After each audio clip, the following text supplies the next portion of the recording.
So ayan, magandang gabi sa atin lahat mga idol. Share ko sa inyo itong trabaho ko ngayon na Ficus microcarpa. Ito nga pala ay fuse.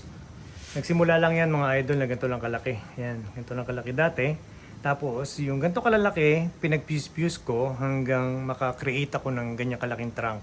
Ngayon, ito ay naglalaro ito ng mga 9 to 10 years old na. Itong ating Ficus microcarpa na gagawin. At nung panahon na nagsisimula pa lang tayo ng mga branches, nung panahon na ginagawa natin at dinidevelop natin yung kanyang trunk, hindi kasabay ang mga branches. So, yun yung sinasabi ko sa inyo lagi na i-create muna natin, gawin muna natin yung trunk bago tayo mag-focus sa mismong branches para maganda ang tignan, para makuha natin yung tapering ng trunk bago tayo dumako doon mismo sa ating mga branches. Ngayon, kung mapapansin nyo, ang laki ng ilalim, di ba? Tapos biglang liit.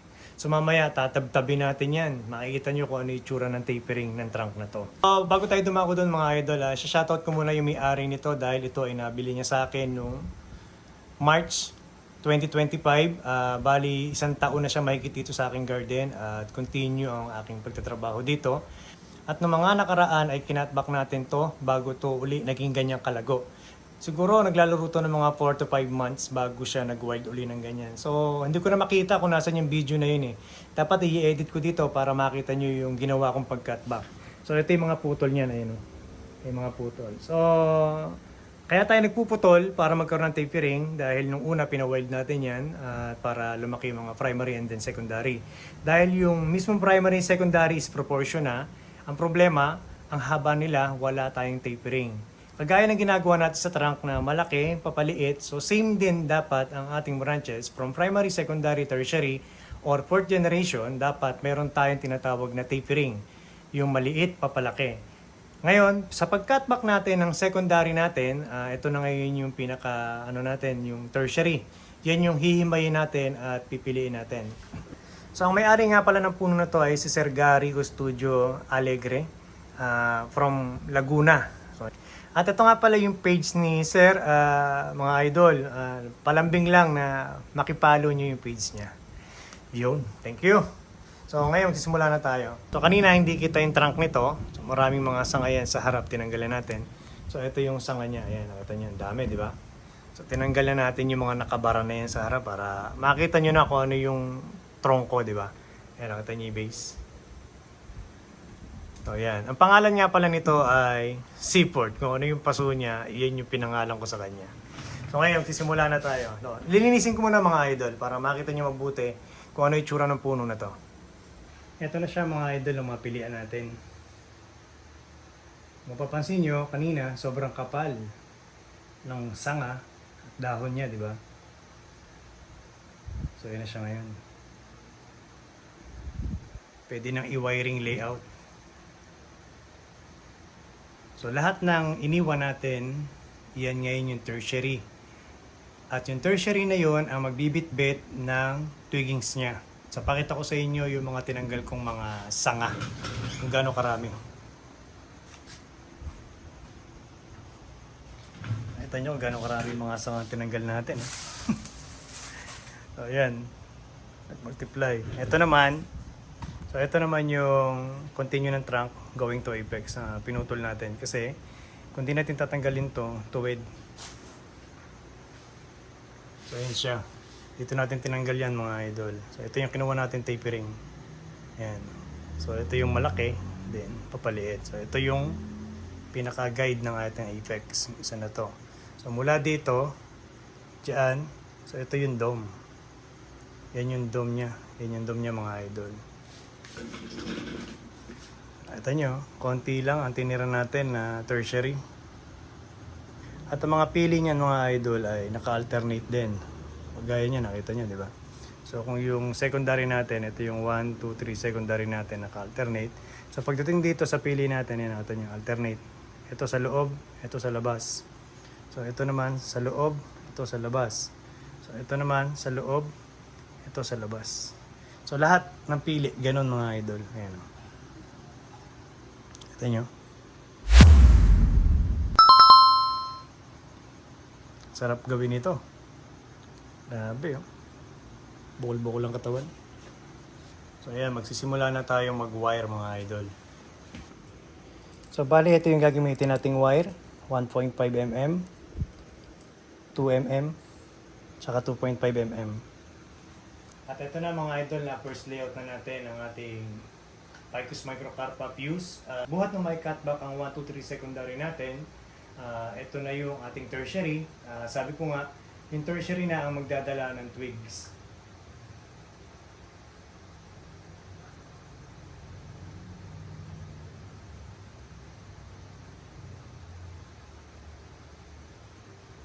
So nakita niyo mga idol, malaki.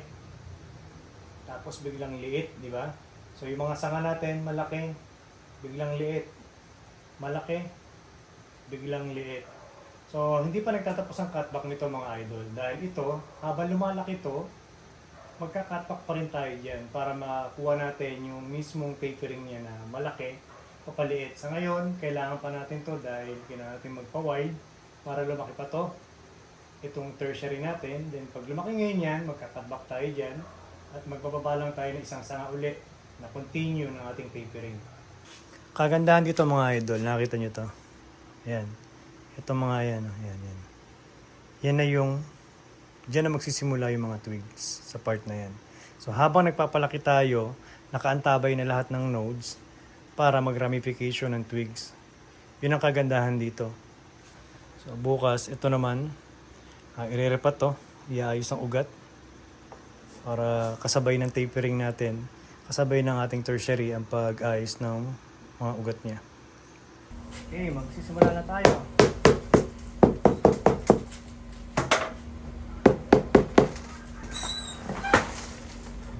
Babakbakin natin lahat ng nasa gilid na yun.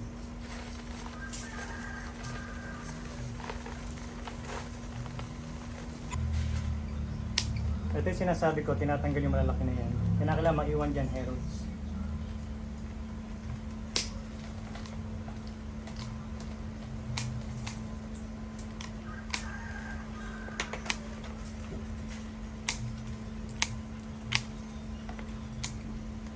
So, puputulin natin to kasi walang tapering.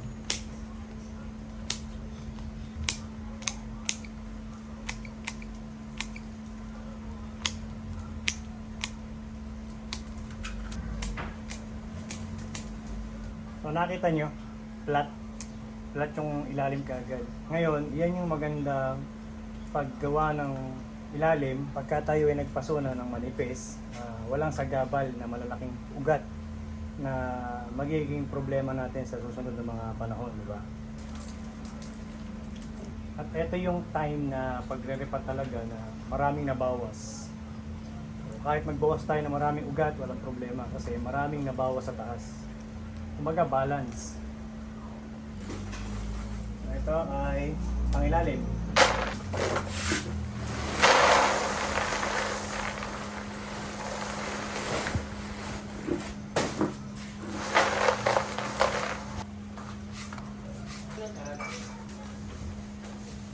So bago natin ibaba yung puno, kailangan siksikin muna natin ito.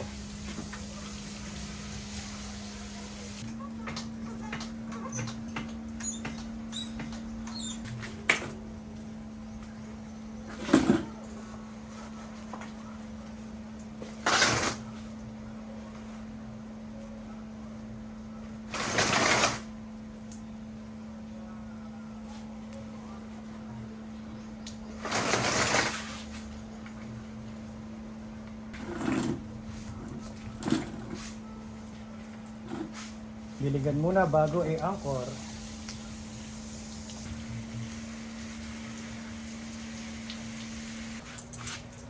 Ito niyo yung pawis ko, sobrang init. Pagka-anchor.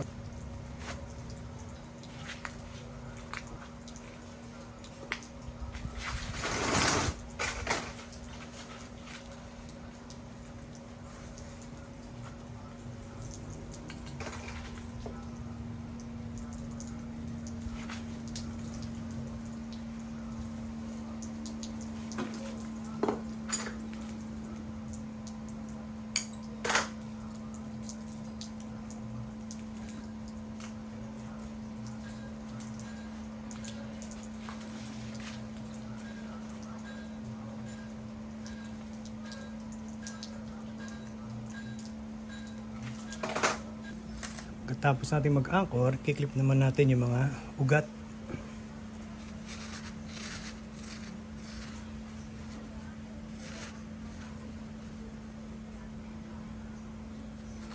I-arrange para maganda.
So after repotting, binalik natin siya sa kanyang stand at hindi natin ito full sunlight. Lalagyan natin to ng kubon, yung malaking payong ko, para masanay siya sa hangin at saka sa konting araw, yung morning sun.